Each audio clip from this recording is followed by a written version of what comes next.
वन्दे रूप सनातन रघुयुगो श्रीजीव गोपालक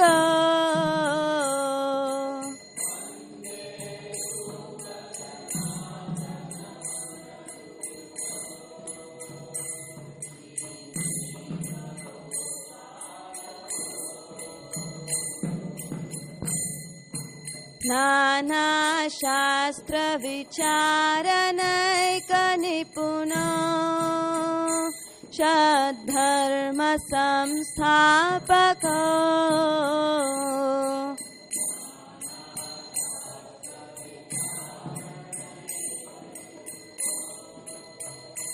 सद्धर्म संस्थापको लोकानां हितकारिणो त्रिभुवने मान्यो शरण्याकर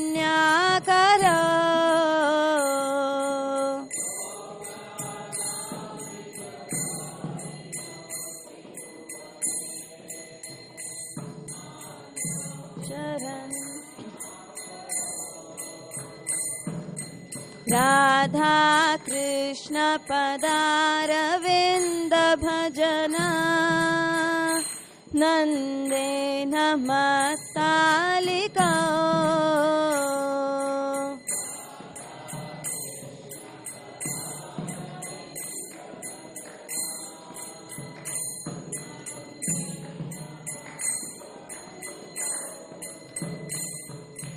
वन्दे रूप सनातन रघुयुगो श्रीजीव गोपालक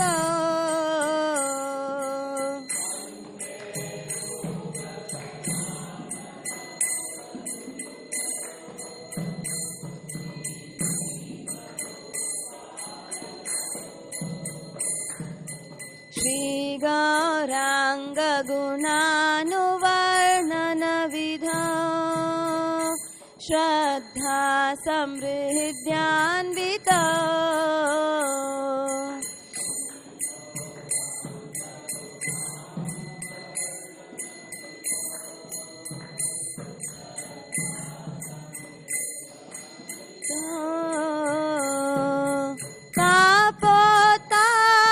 तापोतापनिकृन्तनो तनुभृतां गोविन्द गानामृतये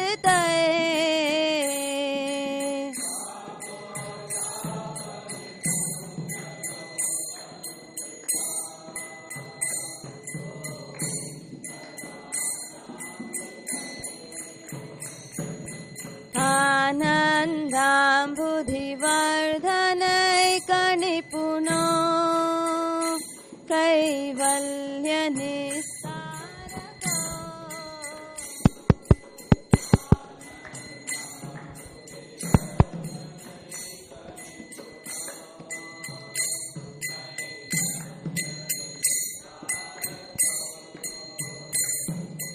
वन्दे रूप सनातन रघुयुगो श्रीजीव गोपालक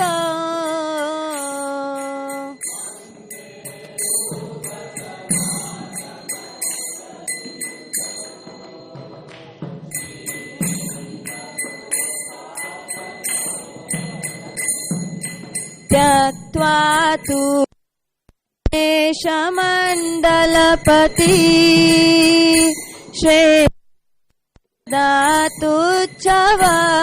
श्रेदातुच्छवात्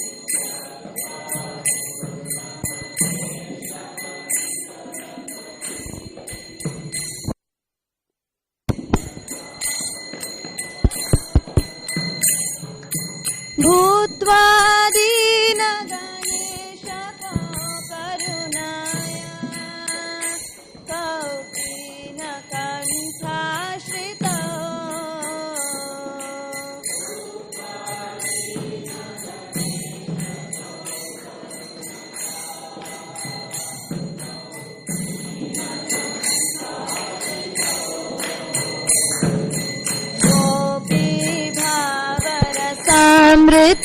అమృతాబ్దిలహరి కల్లోలమగ్నము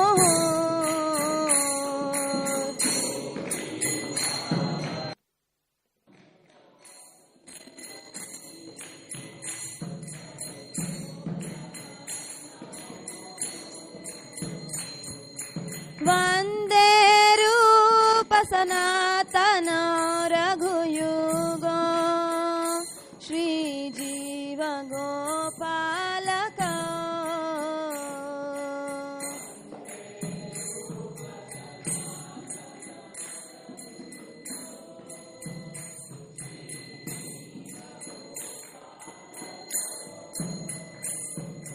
పూజత్ కోకిలః రసగణ కిర్నే మయూరాకులే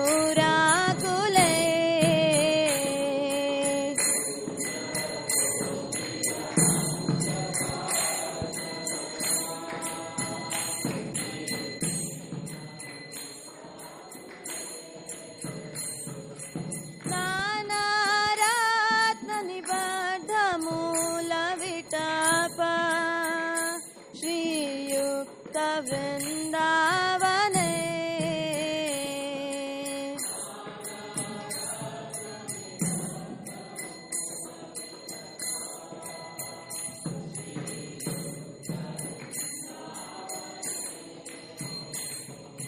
Radha Krishna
This he's saying speaker is working, no?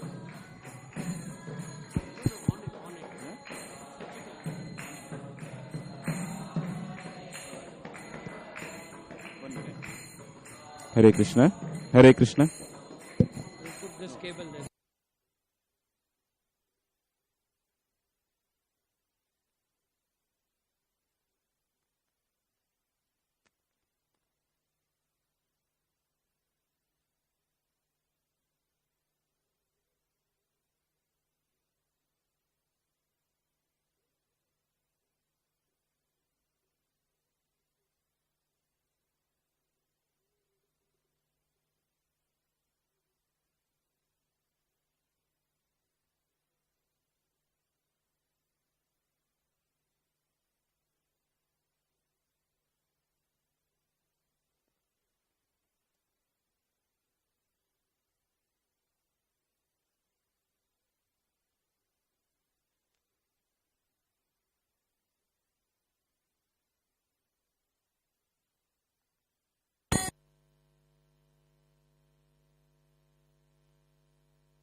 Mic on करो.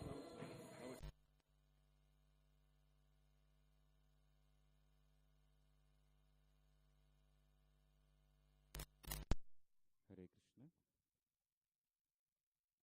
Okay. Haribo. Hari.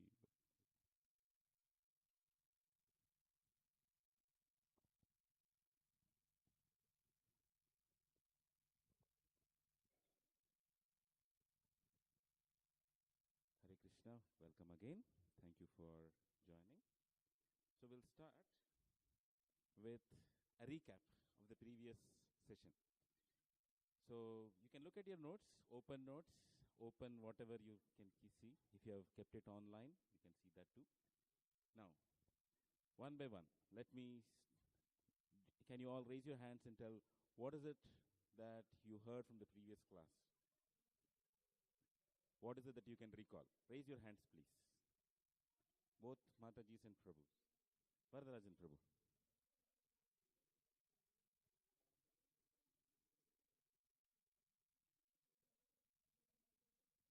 Okay, we were trying to understand about the author Rupa Goswami. Next. Yes, Vash Prabhu. Correct. We wanted to know. Yes, we wanted to know the mood of the author before getting into the topic. Any details? The details of the pastimes. Okay. Neelima Mataji.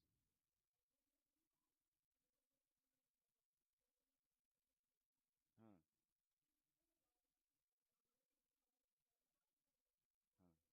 Hmm. West. Yes. Okay. So, how Rupa Goswami spoke to Nawab Hussain Shah was similar to how Srila Prabhupada dealt with the hippies. That's one point. Mallikarjun Prabhu. Hmm.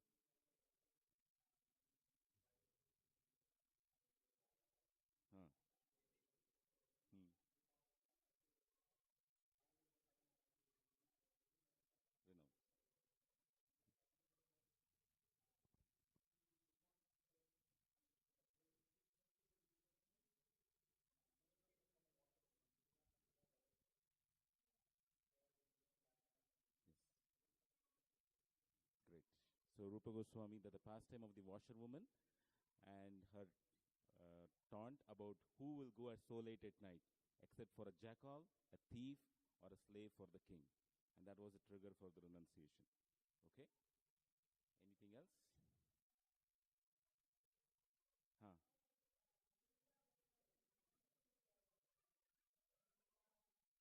Morabad.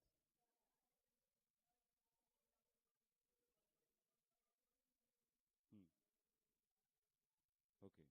So it's the pastime of Hinga and how he was banished to Morabad and how Sanatana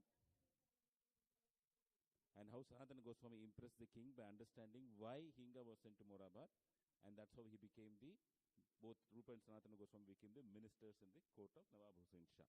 Okay. Vash Prabhu. Hmm.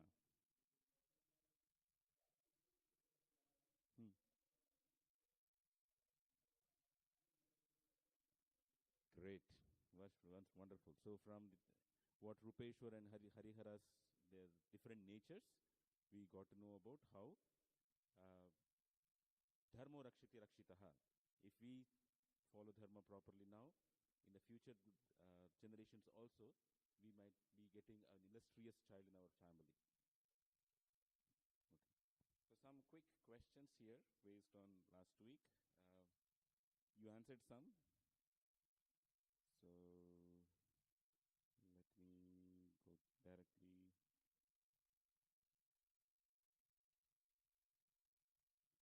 Okay. I don't know whether you're able to see, probably the font is small, but anyway, I'll ask the question. Name at least 3 atrocities of Nawab Hussain Shah which made Rupa Goswami uncomfortable in working for the king.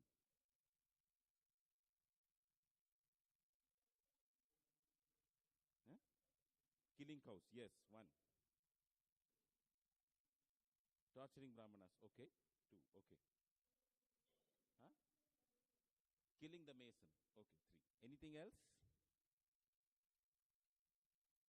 He conducted wars against the kingdom of Orissa, ruled by Prataparudra, and he destroyed many temples. He killed many Vaishnavas also on the path when we went there. Next. Who was the teacher who taught Vyakarana or grammar to Rupa and Sanatana Goswami? What did Sarvabhauma teach? It was Nyaya, logic. Who taught Vyakarana? Vidya Vachaspati. So, next, from the very simple, who is the gardener for the tree of love of Godhead? Chaitanya Mahaprabhu, very good. And we discussed about Vairagya, Falgu Vairagya. The word Falgu is actually a river which is a very shallow river. It is in a particular state of India. Which state of India is this river in? Huh? Bihar, yes, correct. And where did Rupa Goswami compose most of the verses of Lalita Madhava? We discussed that yesterday, previous class. Jagannath Puri, correct. Then, what are the qualifications for renunciation as per Adi Shankaracharya? We can part of it is contrasting it with what Rupa Goswami said.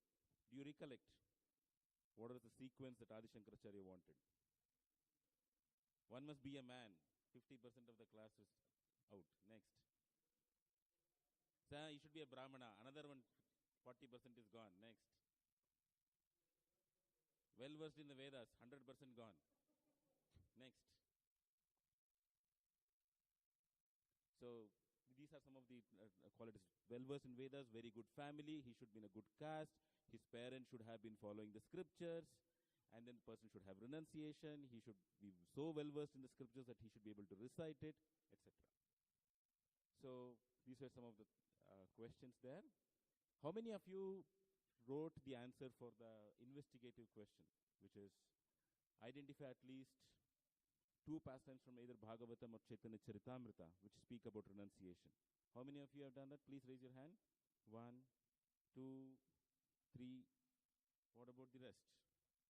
Please, this is all for you. And Harikshita, next week you are not there, right? You are there next Sunday. Okay.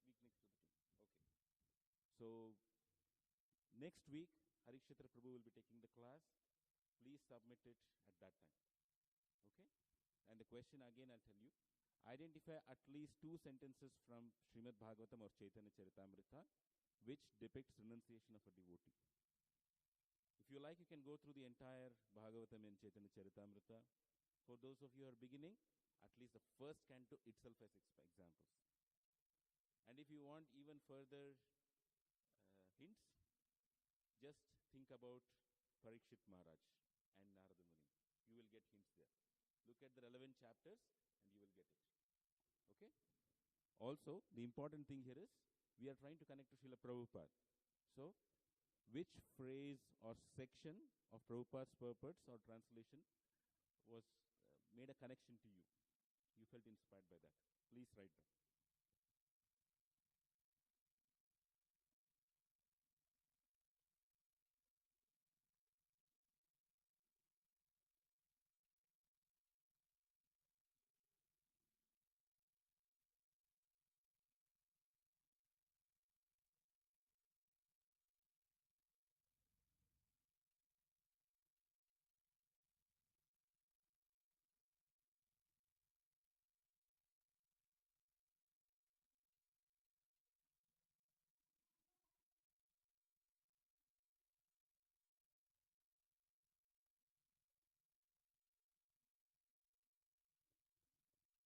So now we'll continue a little further with the pastimes of Rupa Goswami. We are not going to cover all the pastimes. The reason being, through the verses of the Nectar of Instruction itself, we'll again see how the life of Rupa Goswami and what he taught, there is a corroboration. So we're only going to bring to the point where we stopped last week at Rupa Goswami having a strong feeling of renunciation. From there to Rupa Goswami receiving instructions from Chaitanya Mahaprabhu.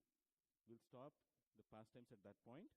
And at that point onwards, today we will discuss, when Rupa Goswami heard the instructions of Mahaprabhu, there is an attitude of hearing. And how do we imbibe that very same attitude in our own life? So these are the 2 parts that we will discuss today. So first, I think it's something for me that I have to increase the font size. Please bear with me. Next time I'll do it better, please.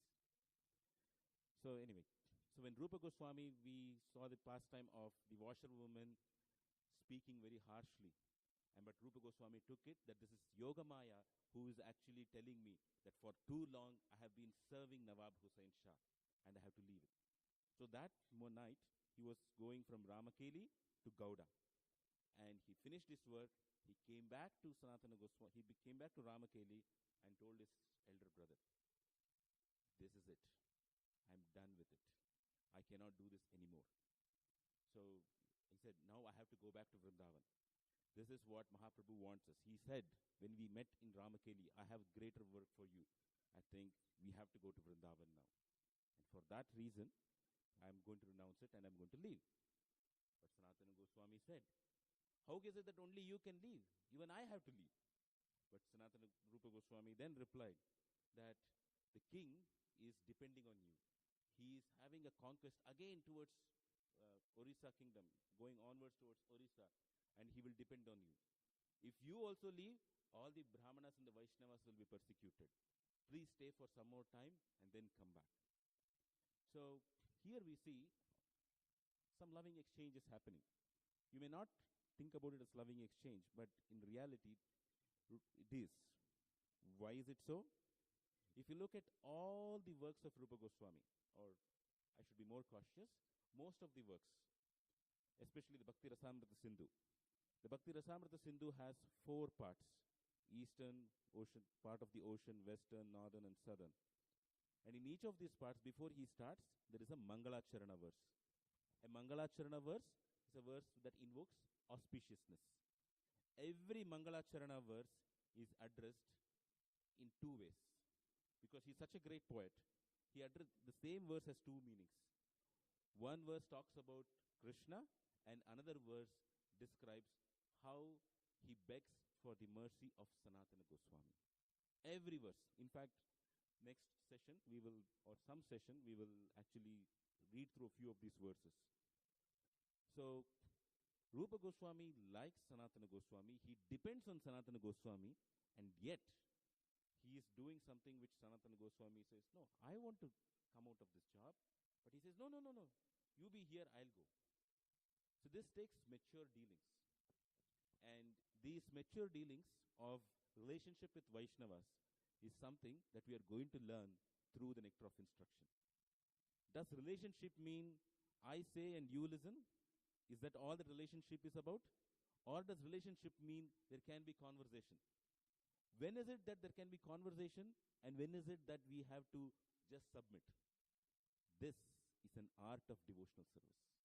We will learn that through the Dadati Pratigrhnati Guhyamakyati Prichati verse when we come later in the nectar of instruction. So, having heard this, having spoken about this, Rupa Goswami then made another arrangement. By the time, until that time, they had amassed significant fortune. And what Rupa Goswami did then is, he took all his fortune in tons and tons of gold coins, kind of. He put them in a boat and went to his native place, which is a place called Fatehabad. I don't know what is it called. It's sometimes written as Fatiyabad, sometimes it's Fatehabad. Maybe the place name has changed now. So he went there and he distributed this wealth for various Brahmanas, Vaishnavas, relatives, etc. And he also kept some extra Lakshmi or money for Sanatana Goswami. Again, when we come to Nectar of Instruction, the verse on Dadati Pratigrhnati, we'll come back to this very same pastime. It is a very, very important thing, especially for Grahasthas. And how do we utilize the money that we get in our life? So he took care of that. And so Rupa Goswami set the standard for charity. Following that, what happened? So Rupa Goswami, he was here. If you can see the rough map of India, which I have sort of like a cartoon kind of a thing I've drawn here. This is Ramakeli. So what had happened is, Chaitanya Mahaprabhu had come from Puri to go to Vrindavan, but instead of taking a route like this towards Jharkhand, he came all the way to Ramkeli, which is near the northern part of current-day Bangladesh. And he did that only to meet Rupa and Sanatana Goswami. At that time, he couldn't move further. And that's described very wonderfully in Chaitanya Charitamrita. Skipping those details, Chaitanya Mahaprabhu went back. And again he went to Vrindavan.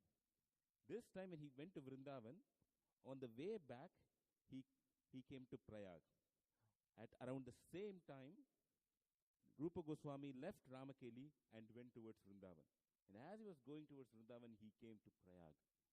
And here is when he actually saw everybody was loudly chanting the holy name of Hare Krishna, Krishna Krishna, Hare Hare, Hare Rama, Rama Rama, Hare Hare. And he realized, yes, how can the holy name be sung without Chaitanya Mahaprabhu? So he met Chaitanya Mahaprabhu at Prayag. And Prayag is the confluence of Ganga, Yamuna, and Saraswati, who is invisible for our eyes at the time being. So at Prayag, the first thing that happened was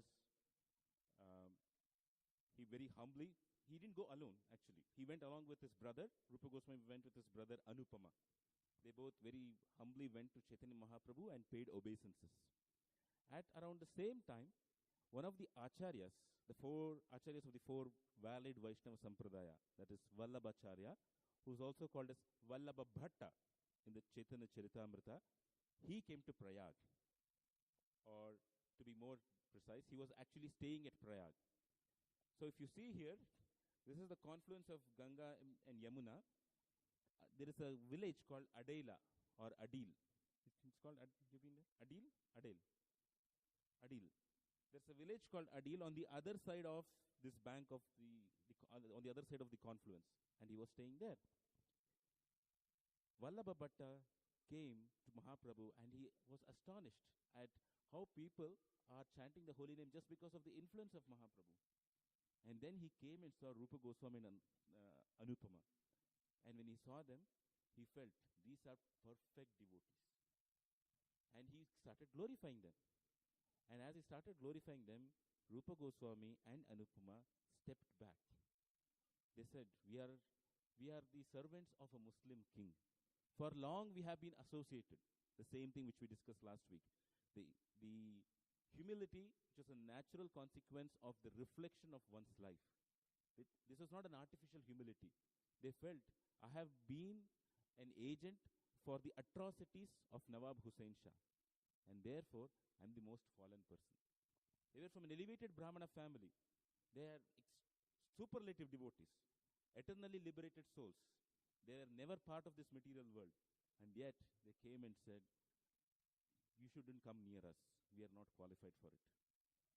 And then Vallabha Bhatta quoted a verse, Aho Bhatta Shvapacho, the very famous verse from Srimad Bhagavatam saying, a person who chants the holy name of Krishna, be he from a family of dog eaters or be he from whatever family, he is considered to be worthy of worship. And then Chaitanya Mahaprabhu told Vallabha Bhatta, actually, you know what, Vallabha Bhatta, you are very, very right. You know, you are from a high-class Brahmana family. But they are actually not so from such a high-class family. Their background is not great. You shouldn't go near them. Why? Because at that point in time, Chaitanya Mahaprabhu could detect that Vallabha Bhatta had a pride in him for his learning and for his family heritage. This pride thing which was there in the Vallabha Bhatta was a recurrent fashion. It was not, it didn't come out just there at Prayag. Later, Vallabha Bhatta met Chaitanya Mahaprabhu at Puri. Even there, the very same thing happened. And the Chaitanya Charitamrita discusses the details of the pastime. What is important for us to know here is when we meet saintly personalities or representatives of Sri Chaitanya Mahaprabhu, by their very purity, they will understand what is there in our heart. They may interact with us in a particular way. If we are pure, if we are sincere enough in our sadhana, we will get to know that this is an area for my own improvement. So it was seemingly that Chaitanya Mahaprabhu was telling, Vallabha Bhatta, you are from a higher caste. But Vallabha Bhatta could understand that no, higher caste is not of importance. To the verse in the Bhagavatam about Aho Bhatta Shvapacho, from that verse, I very well know that birth is not the important criterion. But why is he saying so? It took him some time. So one of the things for us to understand in our own lives about how to progress is when instructions come, sometimes it is not we who will be able to understand it clearly. It is better to hear instructions in the association of devotees. They will be able to tell us, hey man, he was probably hinting at this. Something like that. So, keep your eyes and ears open for instructions. That is what we get from Vallabha Bhatta. And following that, there is this wonderful pastime of Chaitanya Mahaprabhu honoring Prasadam at Vallabha Bhatta's house. He crosses the river on a boat and he dances in a boat. The boat is about to sink. And then Vallabha Bhatta realizes, oh, Mahaprabhu is in ecstasy. Let us stop this. So the next time he didn't come through the Yamuna because on seeing the blackish color of the Yamuna, he just thought about Krishna. So then the next time he went through the Ganga. So after all of those pastimes, what happened is Rupa Goswami and Chaitanya Mahaprabhu met at Dasha Ashwamedha Ghat. And that is where we had the instructions of Rupa Goswami to, instructions of Chaitanya Mahaprabhu to Rupa Goswami. And we'll come back to those summary of those instructions a little while later. After hearing those instructions, Chaitanya Mahaprabhu said, now you go to Vrindavan. You have come to Vrindavan, go to Vrindavan. And he gave him an assignment. We will discuss those 4 assignments in the future classes and how it relates to the nectar of instruction verses. But after that, Chaitanya Mahaprabhu went on his way to Varanasi. And here we see in the second picture, Rupa Goswami, he's almost fainting when Chaitanya Mahaprabhu is leaving. This should be our mood. When we are getting separated from Krishna or from devotees, we should feel, oh my God, I'm losing the greatest fortune.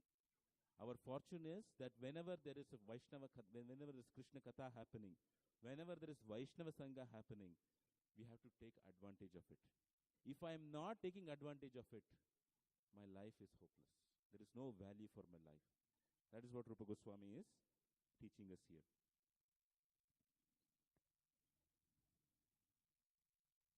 And following that, Rupa Goswami went to Vrindavan. And after staying in Vrindavan for some time, he was waiting for Sanatana Goswami to come. That is what Chaitanya Mahaprabhu had also told, that Sanatana Goswami, he knew that he's been released from the prison, details aside from the past time, and he will come soon. But by that time, what had actually happened is, when Rupa Goswami went from Prayag to Vrindavan, Mahaprabhu went from Prayag to Varanasi. There, Sanatana Goswami met Chaitanya Mahaprabhu. So then there were a series of instructions to Sanatana Goswami, and then Mahaprabhu went back to Puri. So Sanatana Goswami took one path from Varanasi to Vrindavan. But since Rupa Goswami didn't see Sanatana Goswami back, he tried to come back to Puri through a path which he thought that Sanatana Goswami would take.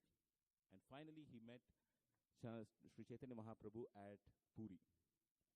This is one of the interesting set of pastimes in the life of Rupa Goswami. The pastimes of Rupa Goswami at Puri exemplify Dadati Pratigrihnati and Guhyam Akhyati Pruchati, these loving exchanges. So again, when we come to that particular verse in the Nectar of Instruction, we'll go in detail about this third picture here. And what we see, the picture here, is the one where Chaitanya Mahaprabhu reads a verse composed by Rupa Goswami. When Rupa Goswami stayed in Puri, there was the Ratha Yatra. And during the Ratha Yatra, Chaitanya Mahaprabhu spoke a verse. I'm not giving the details here because I want to go to that next section, which is how to hear. So, Rupa Goswami, when he heard that verse, it looked like it is just, or it heard like it is just any boy speaking to a girl. You know, the boy-girl loving songs, all those Bollywood songs. You are my dear heart, sweetheart. You are my dear most living entity. Everything is for you. But only Rupa Goswami could understand that this is Sri Chaitanya Mahaprabhu in his innermost mood of Srimati Radharani yearning for Krishna. And that particular pastime of Lord Chaitanya Mahaprabhu being in the Ratha Yatra was, in that pastime he was enacting Radharani's yearning for Krishna at Kurukshetra. So he composed another verse and he wrote it and he kept it on the top of his hut. So you see here Chaitanya Mahaprabhu took that verse and he read it and is so happy that how can Rupa Goswami understand my heart? And then finally Swarup Damodar says, you have bestowed the fullness of your mercy in him. In fact, Krishna Das Kaviraj Goswami says that when Rupa Goswami was in Dashashwamedh Ghat, Sri Chaitanya Mahaprabhu personally went into the heart of Rupa Goswami and made him understand the essence. Another lesson for all of us. Understanding scriptural knowledge or understanding spiritual principles is not by our efforts. Unless and until we are empowered by Krishna and Krishna's representatives, it will not enter within. So we have to pray for the mercy of Acharyas, that may their mercy come upon us. So, 1 minute. So what are the teachings that Lord Chaitanya gave to Rupa Goswami at Prayag? We can classify them. One is the rarity of devotional service. And the second is the seed of devotional service, the Bhakti Lata Bij. This Bhakti Lata Bij is something Brahmade Brahmite Kono Bhagavanji Guru Krishna Prasade Pai Bhakti Lata Bij. This is the very famous verse which Chaitanya Mahaprabhu spoke to Rupa Goswami, saying that living entities are wandering all around in this world. But somebody who is fortunate to get the seed of devotional service, he starts going back to Godhead. And then,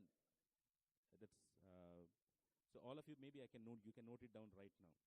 This set of verses is, I've given the, the verse numbers also. Your assignment here, right now, you can note down. Chaitanya Charitamrita Madhya Leela, chapter 19, text 143 to 163 is the discussion of this Bhakti Lata beach, how it can be cultivated and what factors impede it. Please read through this, and I will share the questions to you towards the end of this class. Or if not, at least I can email it to you, depending on the time. 143 to 163. Yes, Madhya, 19th chapter. Oh, I didn't write it here, I'm sorry, Madhya Leela. Okay. And when he described about this entire process of how to cultivate the seed of devotional service, Chaitanya Mahaprabhu was very cautious of how we have to cultivate the seed of devotional service. He said, what is important in our life is sadhana. That because we are in this conditioned state, we need sadhana. And for an important component of the sadhana is chanting of the holy name. Another important component is association of devotees. So deities, worship of the deity is the third component. Going to the holy, spending some time in the holy place or making with whatever place we are as a holy place and study of Srimad Bhagavatam. These are all important components. And we may be trying to sincerely get our connection to each of these 5 components of devotional service. Deity, devotee, holy name, sacred place, Srimad Bhagavatam. So these 5 things we may be all doing very sincerely. But if we commit offenses, then it is like pouring water in a bucket which is full of holes. It is like a leaking bucket. We can keep on pouring, but everything goes off. The potency of what we receive goes off, and we will find ourselves in a situation, what is it that I'm receiving? We feel that we are not receiving anything because everything is going out. So an important aspect is proper Vaishnava etiquette, because aparadha is a significant component of the aparadha is actually from Vaishnava etiquette. So during this course, we will also be speaking about this Vaishnava etiquette. And then, in the other set of the topics that Chaitanya Mahaprabhu spoke, Rupa Goswami, is about characteristics of pure devotional service and different kinds of relationship with Krishna. So most of us, it's very simple. Those who have come to ISKCON to say, what is the relationship of a jiva to the Supreme Lord? So we say, we can be in the mood of as a servant, we can be in the mood of a parent, we can be in the mood of conjugal lover, we can be in the mood of friendly relationship, sakhya, or it can be a neutral relationship. All of this seems to be so simple for us. But just imagine, how did we come to know about this? Before Chaitanya Mahaprabhu speaking about this to Rupa Goswami, did anybody speak about this? Did anybody speak about this classification? Did anybody say that you can have relationship in any of these and it is okay? And within that there are further details into it. Nobody knew it. This was expounded to the world by Rupa Goswami, having been empowered by Chaitanya Mahaprabhu.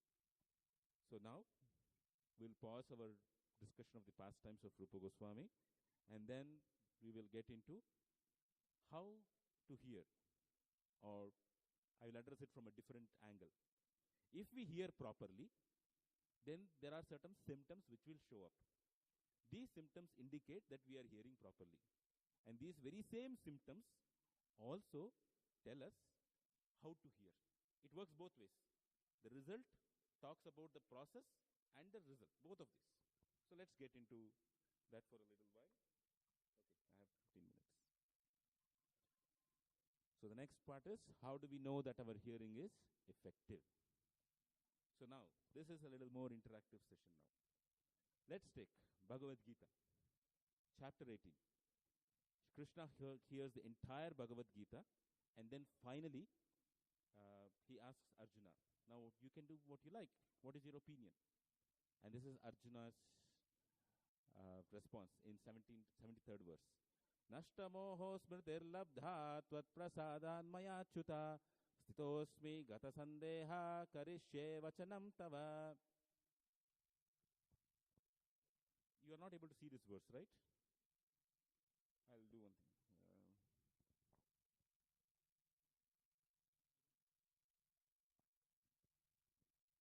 Okay. Nashtamoho smritirlabdha tvat mayachuta sitosma gata sandeha karishye vachanam tava. On reading this verse or hearing this verse, what comes to your mind? One by one. So, this is Arjuna saying, as a result of whatever I have heard from you, this is what I am getting. Maybe I'll read the translation, then you can tell. Arjuna said, my dear Krishna, O infallible one, my illusion is now gone. I have regained my memory by your mercy. I am now free from doubt and am prepared to act according to your instructions. You can break down this verse. I just want you to figure out what are the points which Arjuna is saying from this translation itself, that which is the result of what he has heard from Krishna. Any hands? Yes. On the first line here, Arjuna is telling, my illusion is now gone. That means Arjuna is clearly, honestly revealing his current situation to Krishna, clarifying his position. Anything else?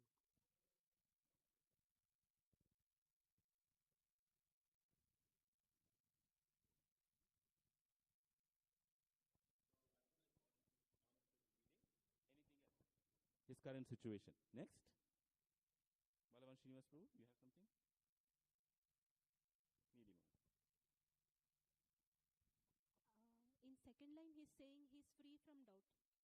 So, till he was free from doubt, he kept asking the same questions again and again in different angles. Next. Anything else? Yes. Regained memory means it's already that knowledge is there, but he forgot. After listening from Krishna, he regained that memory.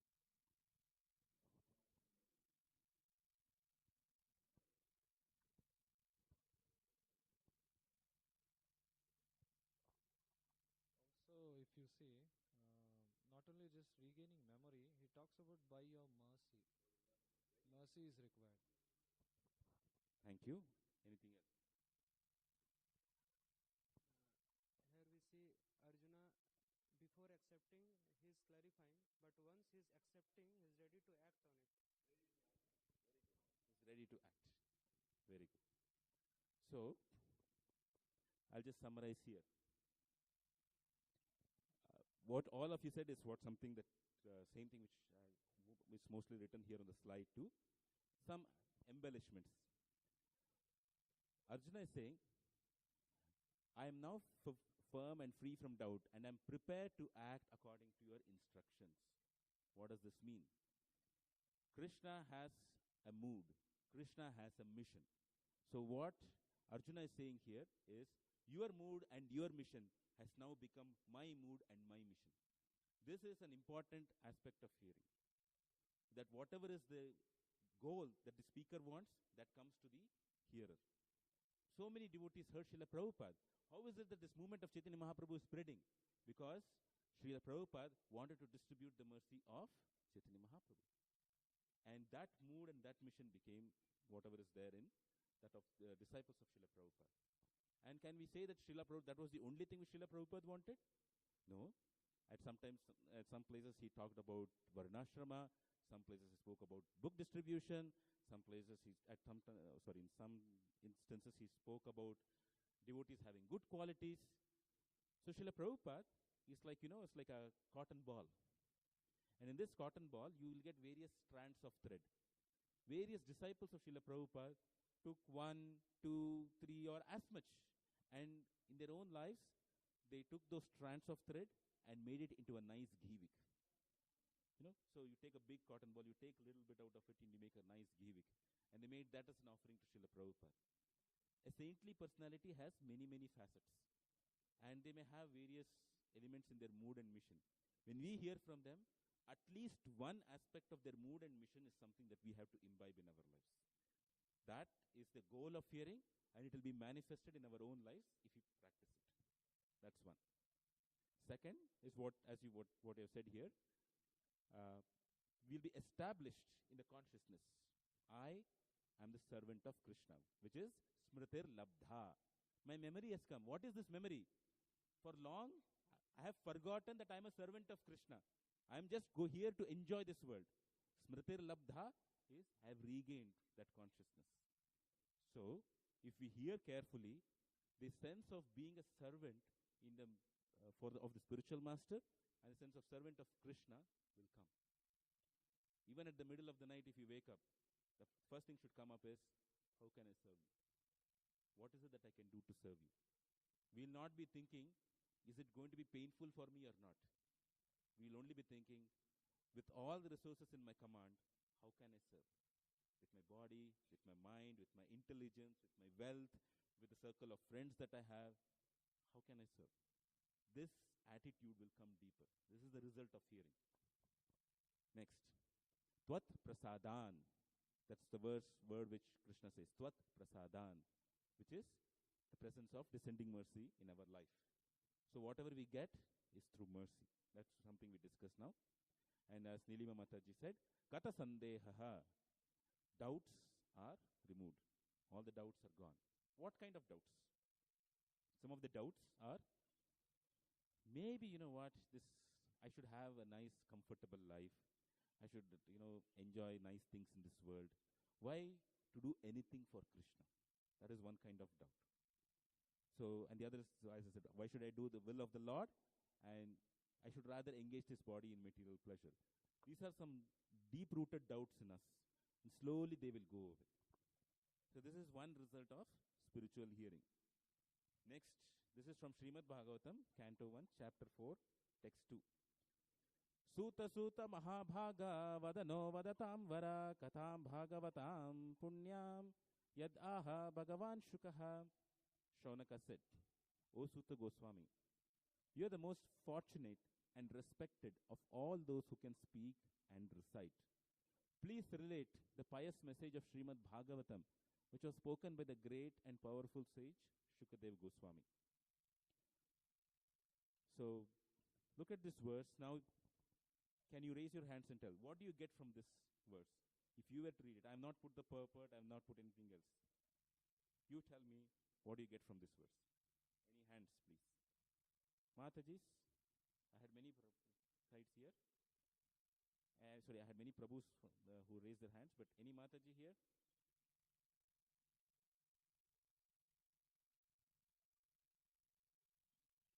Okay. I'll give Mahamni now. Prabhu, can you come a little bit in front? First of all, the sage is headed by all the sages. The Saunak Rishi is recognizing the good fortune of Sud Goswami. He is glorifying him that he is the most fortunate and respected. So he is giving a position of a qualified speaker. So that is very good. One of the results of hearing is recognize the fortune of the speaker. We'll elaborate a little bit. Here, Suta Goswami is being identified as being in parampara of Sukhdev Goswami and lineage. So what Prabhu is talking about is it's a deep thing. When we hear, say for example, I hear from a disciple of Srila Prabhupada, and then we also hear from Srila Prabhupada. An important aspect that comes from hearing, as Prabhu has said here, is that we recognize his words are non-different from Srila Prabhupada. His or her activities are resonating with what Srila Prabhupada wanted in his life.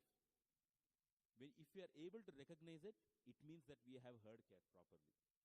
This is the key thing here. It is not just a collection of information, as I have been telling.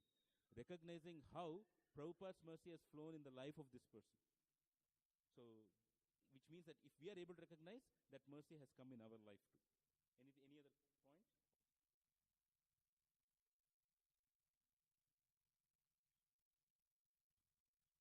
Carefully see that. Suta Suta Mahabhaga. Suta Suta. O Suta Goswami. It's repeated twice. Mahabhaga, the most fortunate. Vada, please speak. Naha, unto us. Vadatam, of those who can speak. Vara, respected. Katham, message. Bhagavatim, of Bhagavata. Harikshita, can you please come forward? Because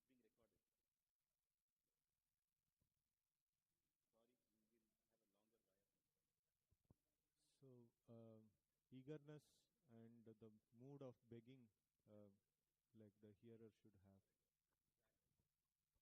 So as Harikshatra Prabhu pointed, Suta Suta Mahabhaga. There is an eagerness that is coming up to hear. And then there is the recognition of the great qualifications and fortune of the speaker, which is Mahabhaga. Just a little bit here. What do we mean by the great fortune of the speaker, Mahabhaga? First, why is the speaker fortunate? The speaker is fortunate because he has received the mercy of Guru and Krishna. The very same verse which we discussed earlier. Brahmanda Brahmite, Kono Bhagavan Jeev, Guru Krishna Prasade Pai, Bhakti Lata Bij. So, to see the speaker in terms of how he has received mercy, in turn will allow us to receive the mercy.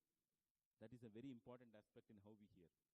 And it is also important to see this because when we appreciate that the speaker has received mercy, the enviousness in our heart melts.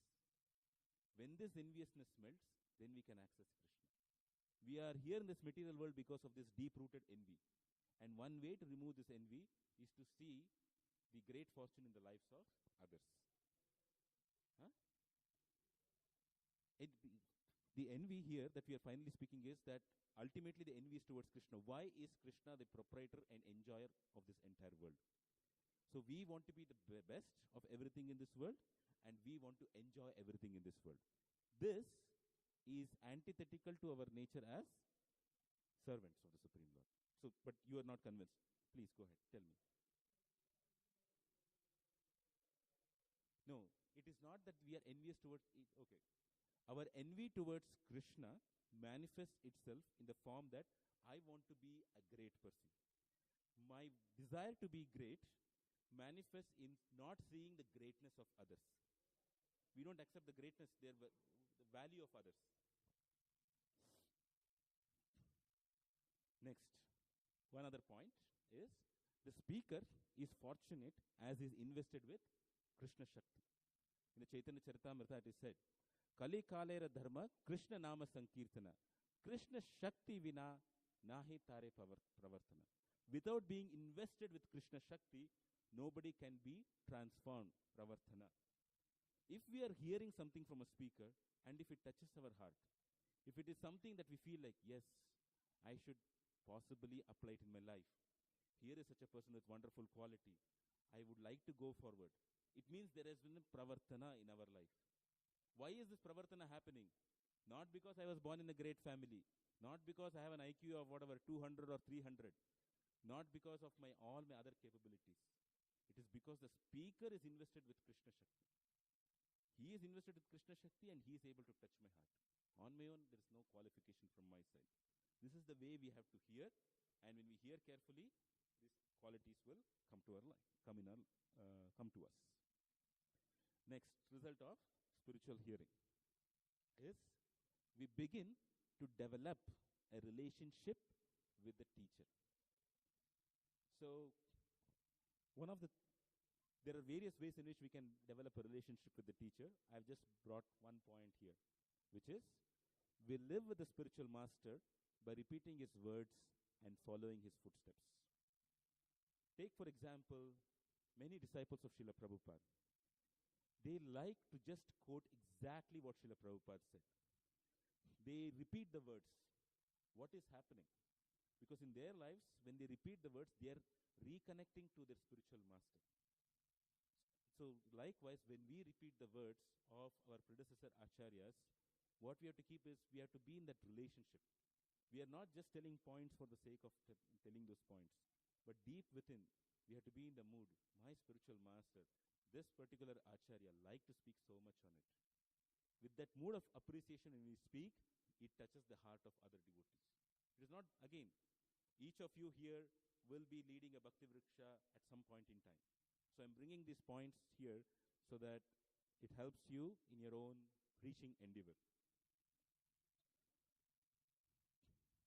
The another thing which happens is when we develop our relationship with the speaker is we become confident in our relationship with that speaker. We can go honestly and express what is it that is troubling us or what is it that we find of value. Or to say it conversely, we are not afraid that somebody else is going to be judgmental towards us. When is it that we will be afraid to say something about us? When the other person whom we think will say, oh, you are like this, you have these kind of thoughts, you are hopeless. But a pure devotee is not judgmental like that. Because his only concern is, how can I channelize the flow of bhakti or the flow of mercy into the life of this devotee? Let me try whatever it's possible. And the person who hears also understands this. So then there is an open relationship. But if it is not there, then the confidence is gone.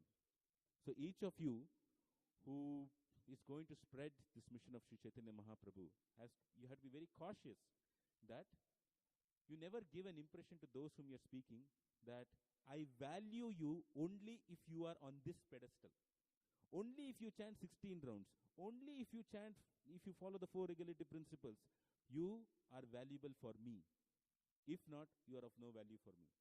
The moment you put something like this, you don't treat a soul on his own merit, on his or her own merit, then at that point in time you have lost that person. So your speaking will be ineffective, and that is ineffective because sometimes we think, I have value only because I am following these principles. No. Krishna has value for us irrespective of what we are, what we think and what we think about Krishna also. And because Krishna has value for us, the acharyas and the devotees also have value for us. And when we accept this, we will also have value for all those whom we meet. People are looking for non-judgmental relationships. When I say non-judgmental, it doesn't mean to say that whatever you do is okay. I'm not implying that. You can be in the platform where you are. But I would like to encourage you to move a step forward. That should be the attitude of the speaker. And this will come when we see that from those whom we hear, they are also like that to us. They are gently nudging us. They are not pushing us. So it should be there, that quality. So we'll take one example of how Srila Prabhupada felt. He was confident in his relationship with spiritual master. This is from Lilamrita. Srila Prabhupada says about, so this is devotees describing when Prabhupada was ill. Discussions were rare. Usually the hours were quiet. Prabhupada rested, and the devotees on watch sat in chairs on opposite sides of his bed, reading or chanting softly on their beats. Late one afternoon, as the Manhattan sky turned to twilight, Prabhupada sat up after having been silent for an hour and said, I don't know Krishna, but I know my Guru Maharaj. This is the point to which we all should strive to come. That I'm confident that this is what my spiritual master wanted me to do. This is what he wanted everybody to do. This is being confident in relationship with this hearer, the speaker of the Bhagavata. Next, one more thing here is we appreciate the qualities of the speaker. Like take for example, Maharaj Parikshit saying in this verse, Rajo Vacha Samechinam Vacho Brahman Sarvajnasya Tavanaga Tamo Vishiryate Mahyam Hare Katayatah Katam. Maharaj Parikshit said, O learned Brahmana, you know everything because you are without material contamination. Therefore, whatever you have spoken to me appears perfectly right. Your speeches are gradually destroying the darkness of my ignorance, for you are narrating the topics of the Lord. So I have highlighted something in blue here, which is Tamo Vishiryate Mahyam. Tamaha, ignorance. Vishiryate Mahyam. Mahyam, of mine. Vishiryate, it is removing. My ignorance is being removed by you. So here is one quality which Parikshit Maharaj sees in Shukadev Goswami. You have the ability to remove the ignorance in others. Likewise, one of the assignments is Chaitanya Charitamrita, Madhya Leela, 19th chapter, 143 to 163. What are the qualities of Sanatana Goswami, so of Rupa Goswami and Chaitanya Mahaprabhu that you are able to glean from those verses that you read? That's important, because we would like devotees to become independently thoughtful, dependent on mercy and independently thoughtful. So that's one assignment. Next, a very important aspect, or before I even come to this, it's very good if all the devotees here on a daily basis, as they hear the lectures on a daily basis, you should make a note. What qualities of the speaker was I able to access today? The more and more, and keep noting it down and keep reviewing it, especially with a senior Vaishnava or with somebody to whom you have a relationship with. If you all progress in this way, slowly we'll become devotees who are deep within. Otherwise, we'll be superficial. We are not the society for introducing people to Krishna consciousness. We are the society for Krishna consciousness. We want to be Krishna conscious. To be Krishna conscious means to see deeply in our own life how Krishna's mercy is acting in our life and reciprocating with it accordingly, taking our steps forward. So receiving, giving are very important aspects. So please make a note of what you are receiving on a daily basis.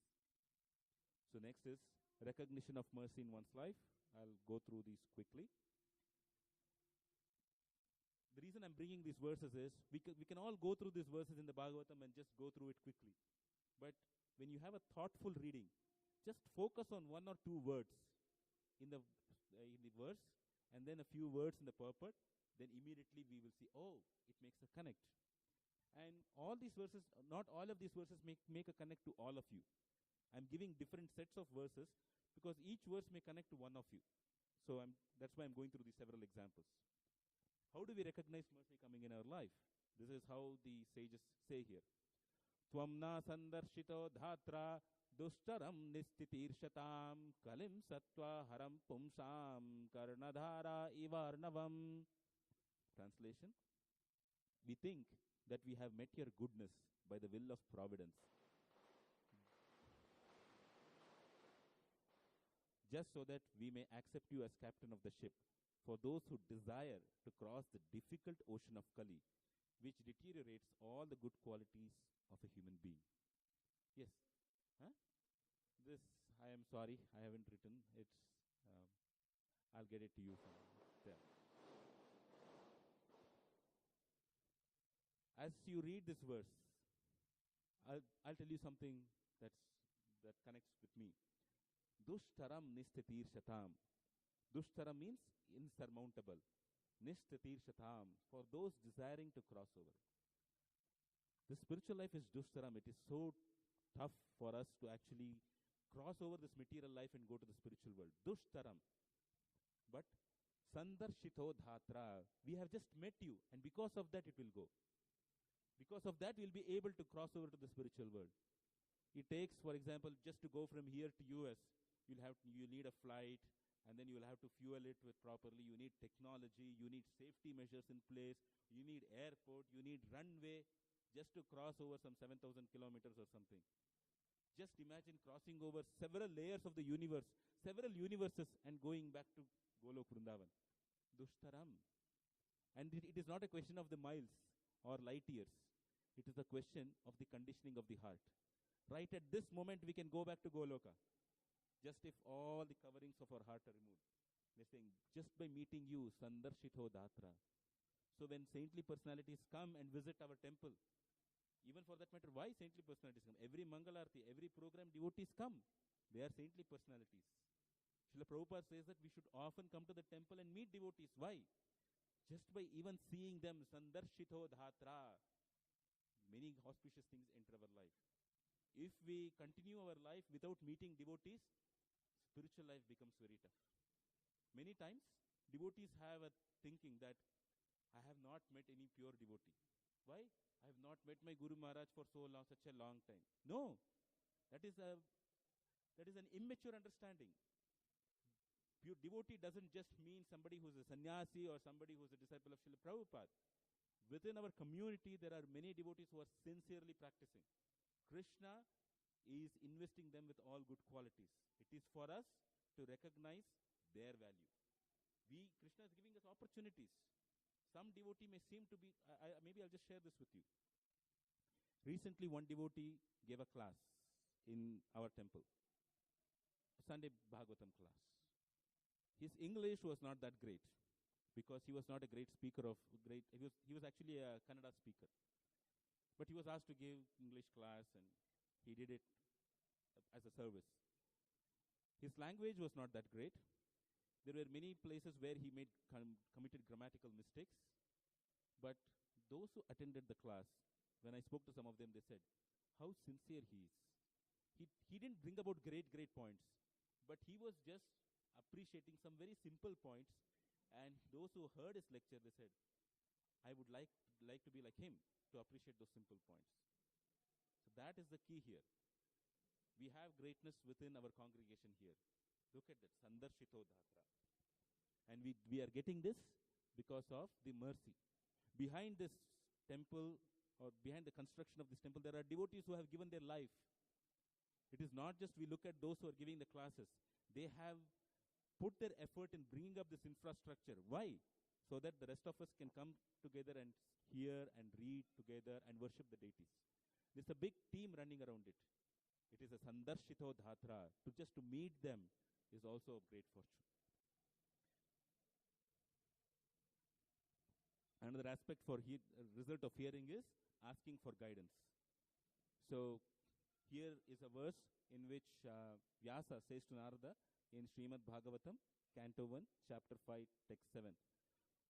Tvam paryatan arka ivatrilokim antascharo vayurivatma sakshi paravare brahmani dharmato vrataihi snatasya me nyunam alam vichakshva. Like the sun, your goodness can travel everywhere in the three worlds. And like the air, you can penetrate the internal region of everyone. As such, you are as good as the all-pervasive super soul. Please, therefore, find out the deficiency in me, despite my being absorbed in transcendence under disciplinary regulations and vows. This is Vyasa saying to Narada Muni. We are hearing the Bhagavatam spoken by Vyasadev. He has compiled all the Puranas. He wrote the Vedanta Sutra. He is the one who composed the Srimad Bhagavatam.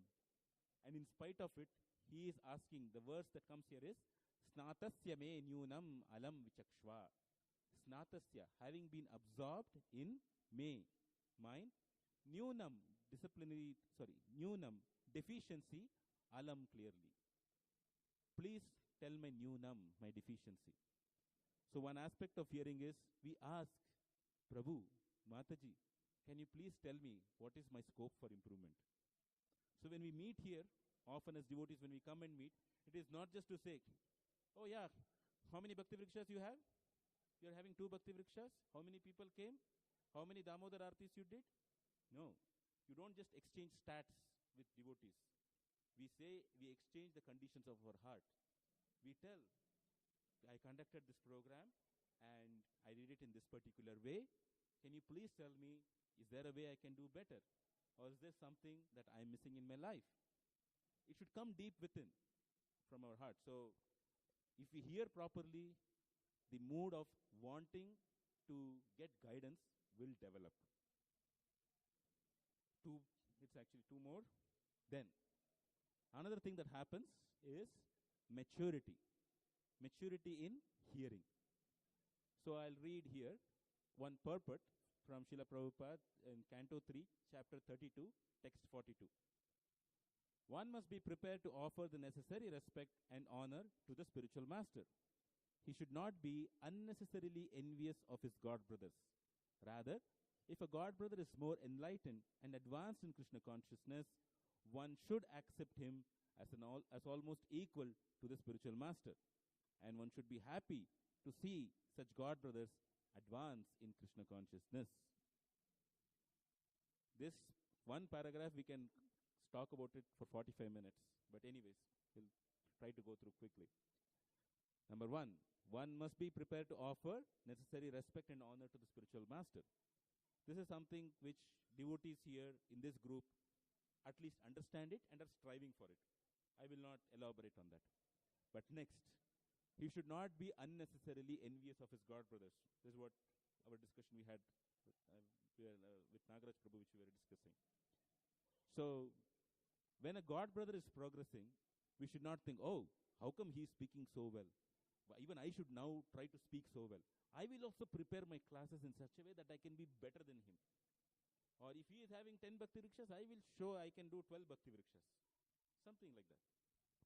So, when we see mercy coming in the lives of our God brothers, we should do whatever it takes that we honor him, we respect him, and we can even take guidance. The system that Srila Prabhupada had set in ISKCON is, he would first train a set of few devotees. These devotees would be in charge of the centers, and these devotees are responsible for training other devotees. This was there right from the beginning. And why did Prabhupada do it? Prabhupada did it because even Sri Chaitanya Mahaprabhu did it. Srila Bhakti Siddhanta Saraswati Thakur did it. Mahaprabhu spoke to Rupa Goswami. That is what we heard. He said, you go to Vrindavan. And then he said, I am going to send you more devotees. You train all of them. They trained Jiva Goswami. They trained so many other devotees who came there. Gopala Bhatta Goswami in one sense. Raghunath Bhatta Goswami also came there. All of them. The person in charge of training were those who received training from Chaitanya Mahaprabhu. So this is the mood of Mahaprabhu, that one person trains others. And who is that? All of them are actually disciples of Mahaprabhu. Raghunath Bhatta Goswami is also a disciple of Chaitanya Mahaprabhu. So is everybody else. Likewise, in Prabhupada's pastimes, we see that some senior God brothers, they then took care of younger God brothers. And here, we may sometimes come up with some immature understanding. I'll exemplify the opposite of it in the pastime. How many of you here know Niranjan Maharaj? Okay.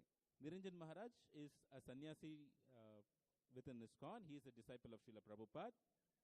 And he was there in Boston. So when he joined the movement in Boston, he started practicing, and then there was a time for initiation.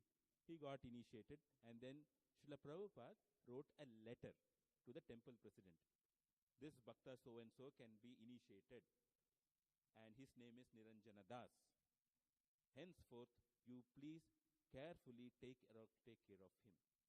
This was the instruction Srila Prabhupada gave to the temple president. The temple president never showed this letter to Niranjan Maharaj. He later took sannyas. The temple president was a brahmachari I don't know, maybe he was a brahmachari at that time. He later became a grahastha too. And then, after many years, Niranjan Maharaj got to know about this letter. And then he felt, when I was a bhakta in the temple, I was so fortunate for all the guidance that I would get from the temple president. Sometimes I would be just sitting and I would be morose. Is this what I should be really doing? The president would come behind, tap my shoulder, spend some time with me. He would lift my spirits up. He would try to see what is it that I need, and always arranging things for what I need and speaking things that are required for me. He did all of this perfectly.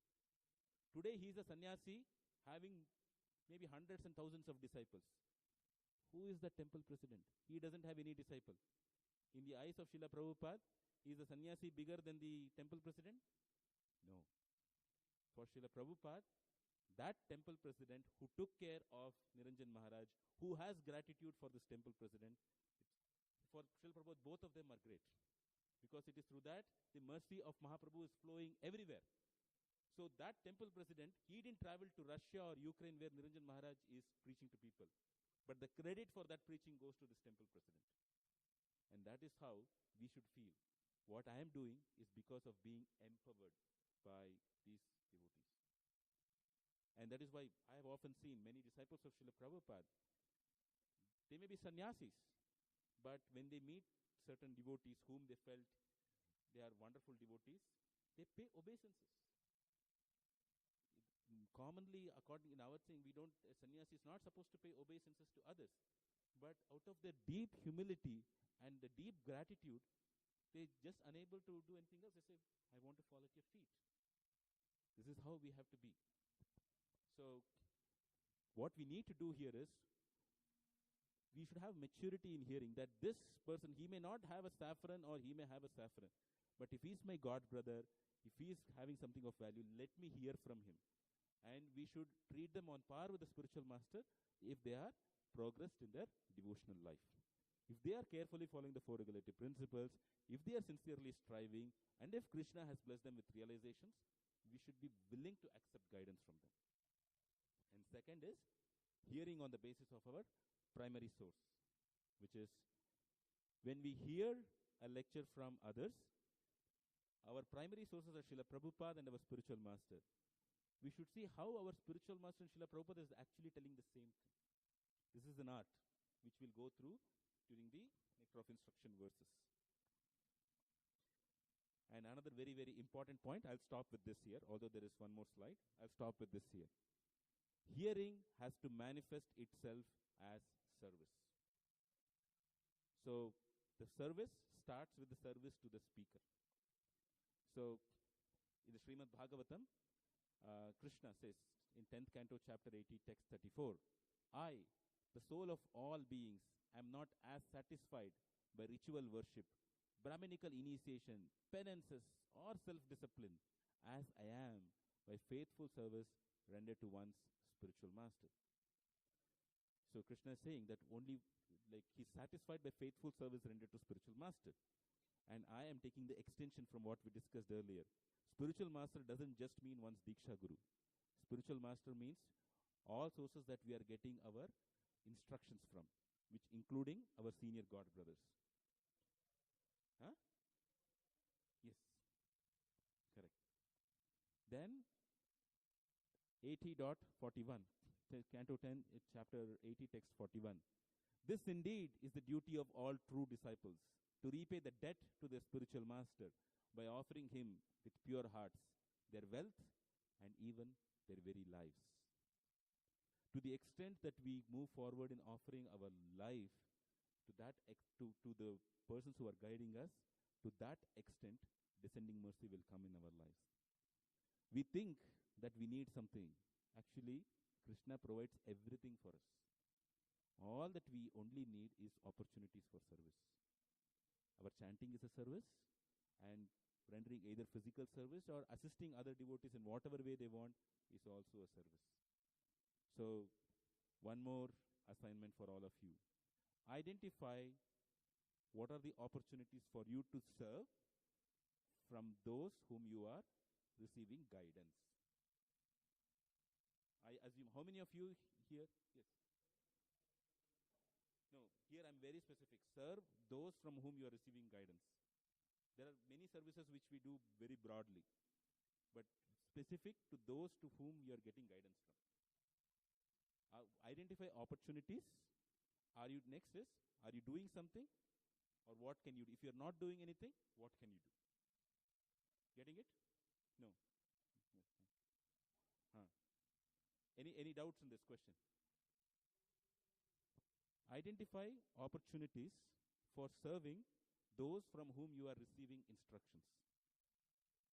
If that is you have identified, okay, I can do A, B, C, D. After identifying, are you doing any of these? If you are not doing anything, what can you do? So many times, in the beginning of our life, we don't even think that, I have to do some service to those who are guiding me. I just come, sit, eat one khichdi, eat some prasadam and go. That's it. That's the state we are in. What to do?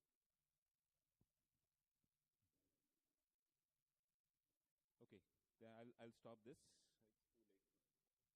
Any comments? So we have two questions. I'll rephrase it at the end again, but any other comments? Or you'd like to add, or you think we could have done better, or you have questions too?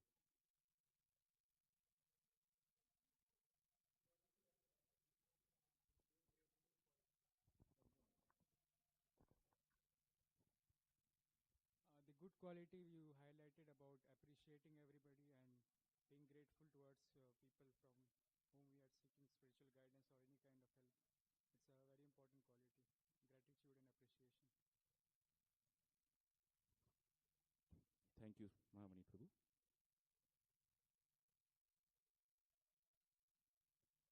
Okay. So with this, we'll stop here.